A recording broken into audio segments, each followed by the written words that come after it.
6 तारीख को जो गदर कटेगा सड़कों पर उसको ये रोक नहीं पाएंगे। सरकार को कान खोल के सुन ले कि जब ये ओबीसी एससी की दहाड़ आएगी तो आपकी हालत ख़राब होने वाली है। माननीय योगी जी को पता नहीं कौन सा नशा है, हालांकि लोग कहते हैं कि पता नहीं ये कौन सा नशा करते हैं। इसलिए हाथ जोड़ा हूँ योगी जी से कि कोई ऐसा फैसला ले ले कि न उनके सीट के ऊपर गरीब कोई आ जाए, गरीबा न शिक्षक ऊपर आ जाए। 69,000 शिक्षक भर्ती के आरक्षण पीड़ित अभ्यर्थी हैं। लगातार 76 दिनों से राजधानी लखनऊ के इको गार्डन में बने हुए हैं। दिखाती हूँ आपको, एक लंबा समय हो चुका है, आश्वासन का भी कोई मतलब नज़र नहीं आ रहा। आप सबके चेहरे देख सकते हैं कि चेहरे पर साफ तौर पर मायूसी नज़र आ रही है कि एक शिक्षक होने के बाद ये दिन देखना पड़ रहा है कि उन्हें विद्यालयों की जगह धरना स्थल पर बैठकर अपनी मांग करनी पड़ रही है। एक शिक्षक जो आईपीएस बनाता है, आईएएस बनाता है, यहाँ तक कि जो गद्दी पर बैठे हैं राजनेता भी एक शिक्षक बनाता है, लेकिन ये दिन देखना पड़ रहा है कि उनको शिक्षक बनने के लिए, एक शिक्षक को अपने विद्यालय में जाने के लिए आवाज़ उठानी पड़ रही है, लेकिन वो आवाज़ कोई नहीं सुन पा रहा है। इतना लंबे समय हो गया, इतनी परेशानियां आप लोग झेल रहे हैं, क्या सरकार को एकदम समझ ही नहीं आ रहा है कि आप लोगों की ज़रूरतें पूरी कर देनी चाहिए? मैम, कहा जाता है कि जो तौर है दुनिया का उस तौर से बोलो, ये बहरों का इलाका है, ज़रा ज़ोर से बोलो। तो हम 6 तारीख को बताने वाले हैं इनको कि हम लोग जो गांधी को मानने वाले हैं, आज़ाद को भी मानने वाले हैं। 76 दिन अगर हम गांधी जी को पूछ सकते हैं और उस तरीके से अपनी बात को रख सकते हैं सरकार के सामने, तो अब बहुत दिन दूर नहीं है वो कि जब हम आज़ाद का भी रूप ग्रहण करेंगे और इनको बताएंगे अपनी असली हैसियत हमारी क्या है और इनको उनकी औकात दिखाएंगे। अगर हमारी बातें नहीं मानी जाती हैं तो 6 तारीख को जो गदर कटेगा सड़कों पर उसको ये रोक नहीं पाएंगे। सरकार को कान खोल के सुन ले कि जब ये ओबीसी एससी की दहाड़ आएगी तो आपकी हालत ख़राब होने वाली है। इसलिए हम अभी भी अनुरोध कर रहे हैं, आपके पास 2 दिन का समय है, इस आंधी और तूफान को रोक लीजिए, नहीं हम उड़ा कर फेंक देंगे आपको। धन्यवाद।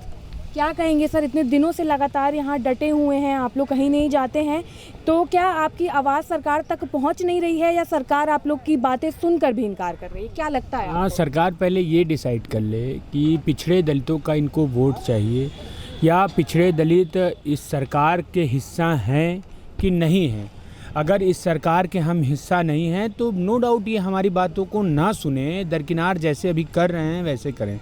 जैसे हमारे भाइयों ने कहा कि हम लोगों ने गांधीवादी तरीके से 75 दिन 76 दिन इस इको गार्डन में एक तरीके से पीपल के पेड़ के नीचे तपस्या की और हम लोगों ने चाहा कि इनको सद्बुद्धि आए। इनके जो शिक्षा मंत्री हैं, जो आरक्षण की चोरी करके खुलेआम घूम रहे हैं और माननीय मुख्यमंत्री जी को गुमराह कर रहे हैं, तो इनको समझना चाहिए कि चुनाव सर पे है। ऐसा नहीं है कि इनको सारी चीज़ें पता नहीं है, लेकिन जो इग्नोर ये अभी कर रहे हैं, ये इसका खामियाजा इनको इस चुनाव में मिलेगा। लोगों का आक्रोश सड़कों पे मिलेगा। 6 तारीख का माहौल है, तमाम इनके आला अधिकारी इस समय आना जाना शुरू कर दिए हैं और उस लेवल के अधिकारी जो स्टेट को बिना बताए सीधे सेंट्रल से अब लोग आ रहे हैं कि इस पे अब ये पूछ ही नहीं रहे हैं कि आप लोग कर क्या रहे हैं और क्यों हंगामा मचा रहे हैं। चीज़ें अब ये हो रही हैं कि नहीं हो क्या जाए कि तुम लोग मतलब यहाँ से तुम लोग का काम हो जाए। तो उनको समझना चाहिए कि अमित शाह जी और मोदी जी हमारे मामले को लेके चिंतित हैं। माननीय योगी जी को पता नहीं कौन सा नशा है, हालांकि लोग कहते हैं कि पता नहीं ये कौन सा नशा करते हैं, लेकिन इनको समझना चाहिए कि ये सारी बातें तो एक अलग फैक्ट है, लेकिन अब इनको युवाओं को, नौजवानों को, बेरोज़गारों को, पिछड़ों को, दलितों को, जिनसे सरकार बनती है, वही मोदी हैं जिनको हम युवाओं ने फ्लैश लाइट दिखा के मोदी मोदी चिल्ला के इनको गद्दी दिया। एक गुजरात से छोटे से मुख्यमंत्री थे, पूरे देश का जिम्मा दिया और माननीय योगी जी को भी उत्तर प्रदेश का मुख्यमंत्री हम लोगों ने ही चुना। तो आज वो जो कष्ट पीड़ा हम लोगों का नहीं देख पा रहे हैं, हम चाहेंगे कि इस पीपल के पेड़ के नीचे 74 दिन 75 दिन हम लोगों ने तपस्या की, भगवान उनको सद्बुद्धि दे और हम सभी नौजवान, बेरोज़गारों और पिछड़े दलितों का हक जो अधिकार है उसको देने में बाबा जी सक्षम हों। क्या कहेंगे सर, इतने दिनों से लगातार धरना प्रदर्शन जारी है, आप एक युवा हैं, युवा ही देश को बनाता है, लेकिन युवा आज मजबूर है धरना देने के लिए, तो सरकार से क्या कहेंगे? देखिए मैम, हम लोग बहुत कष्ट उठाए, ये हम जो बात बोलने जा रहे हैं ये दिल की आवाज़ है हमारी। हम 76 दिन से हम लोग यहाँ ऐसे गुजारे हैं।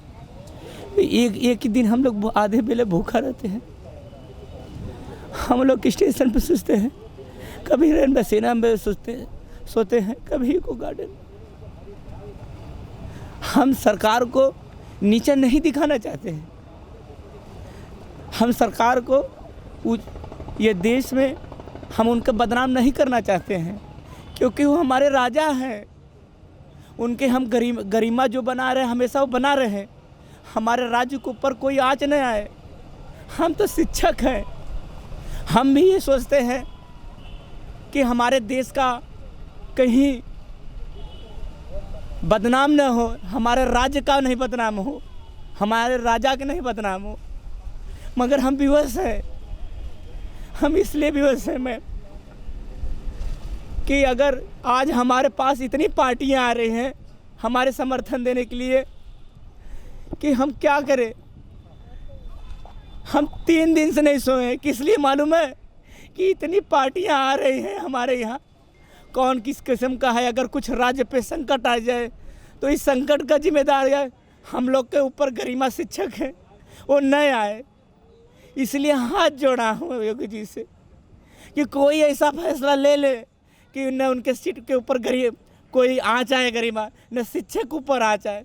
हम किसको देखेंगे। इतनी पब्लिक आएंगे उनके हमारे कारण हमारे राज्य का, हमारे सीएम का कुर्सी जो है कहीं मतलब इतने लोग आ जाएं कुछ उनके सीट पे